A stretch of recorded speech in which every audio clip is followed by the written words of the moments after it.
Allah hendak bunuh kau. Kau yang bunuh Allah. Anda akan bertemu dengan orang yang Anda kagumi. Ya kan? Yang Anda sering dengar masukan, nasihat, macam-macam. Atau Anda akan bertemu dengan pimpinan yang Anda kagumi. Ya, di kantor, di kegiatan, di pekerjaan, dan sebagainya. Lalu, bagaimana persiapan Anda untuk menghadap itu? Kalau tiba-tiba ada panggilan atau undangan dan sebagainya. Beda antara persiapan biasa dengan persiapan yang dipenuhi oleh rasa.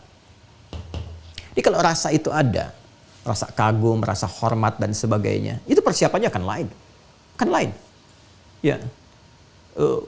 Saya saja kalau bertemu dengan guru gitu ya, yang kita hormati, kita kagumi, Masya Allah, saya pribadi itu menyiapkan diri itu beda. Ya, pakai pakaian tuh yang bukan hanya yang baik, tapi saya cari yang paling halal yang saya dapatkan, insya Allah halal gitu yang kita dapatkan. Tapi kita cari yang kayaknya yang perjuangannya itu paling baik, yang paling istimewa, paling bagus, dengan suasana yang baik. Kenapa? Saya mau menghadap guru saya.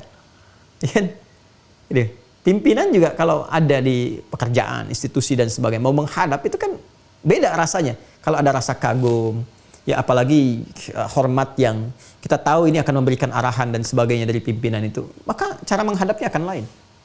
Nah ini Allah segalanya, maha segalanya. Allah maha segalanya. Dan diksi yang digunakan menggunakan kata Rabb. Rabb. Ya, Rabb. Masya Allah.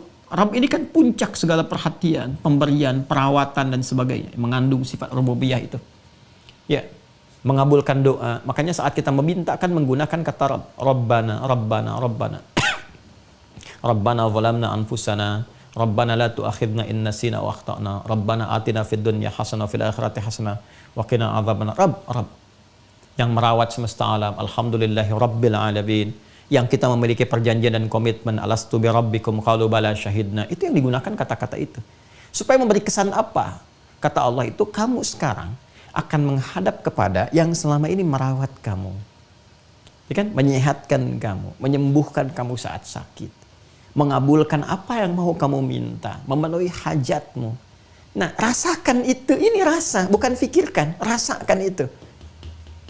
Ya, kok bisa menghadap kepada manusia yang belum tentu mengabulkan hajat, walaupun telah berdandan, persiapan begitu tinggi. Sekarang kepada yang telah menunggu Anda, dan memberikan waktu Anda untuk menghadap, sehari itu bisa 5 kali, yang pokok itu pun diwajibkan harus menghadap. Supaya dikasih solusi. Selebihnya bebas. Di luar itu silahkan kapan aja minta.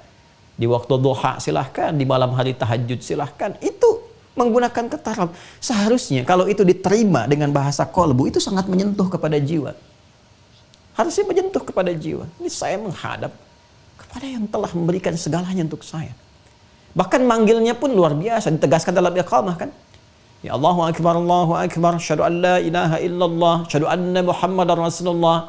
Syahadu an la ilaha illallah, syahadu anna Muhammadar Rasulullah. Itu kan komitmen pertama rububiyah kita dalam kandungan.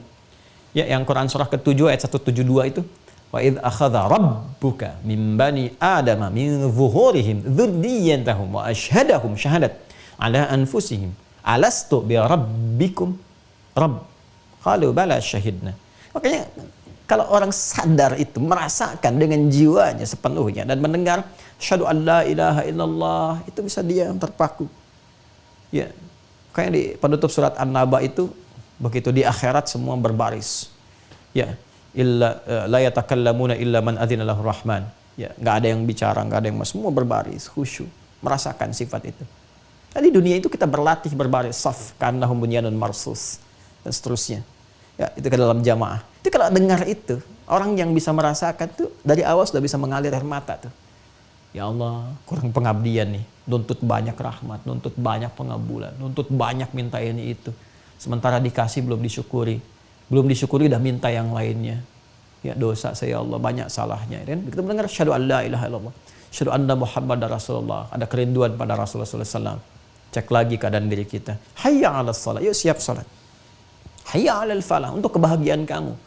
Bukan untuk memberatkan kamu, untuk kesuksesan kamu. Itu kalau dihadirkan dalam jiwa kita, tunduk kita. Disentuh pertama kali, lalu ditutup dengan kalimat yang indah. Wa annahum ilaihi raji'un. Balik ke Quran surah kedua ayat 46. Alladzina yadhunnuna annahum mulaqu rabbihim wa annahum ilaihi raji'un. Itu. Ya kan, kalau sudah dengar kata raji'un itu yang terbayang citra di benak kita itu satu titik. Berpulang. Dan mereka ya pasti akan berpulang kepada Allah. Nah ini dia, rasakan dalam sholat itu, ya mungkin kita juga bukan sekedar menghadap, tapi menghadap untuk selamanya, berpulang kepada Allah Subhanahu wa Ta'ala. Meninggal. Ya. Itu yang menjadikan Rasulullah SAW ya pernah memberikan isyarat kepada imam ketika berbalik sebelum menunaikan sholat, berbalik ke jamaah dulu, melihat, dan di antara kalimat isyaratnya itu kan apa? Sallu salatan muwadda'. Sallu salatal muwadda'. Ya, salatlah kalian semua. Ya, dan hadirkan rasa dalam salat ini seakan ini salat perpisahan kita. Ya, mengapa kita mengenakan pakaian terhalal, terbaik, kan? Wudhu sempurna, menghadap ke arah kiblat, memasrahkan diri bertaubat. Karena boleh jadi itu titik perpisahan kita dengan dunia yang mengantarkan kita berpulang kepada Allah, dan tidak ada keindahan terbaik, termulia yang memisahkan kita dengan dunia itu ya, kecuali di antaranya adalah saat kita terkoneksi dengan Allah dalam sujud kita itu. Masya Allah.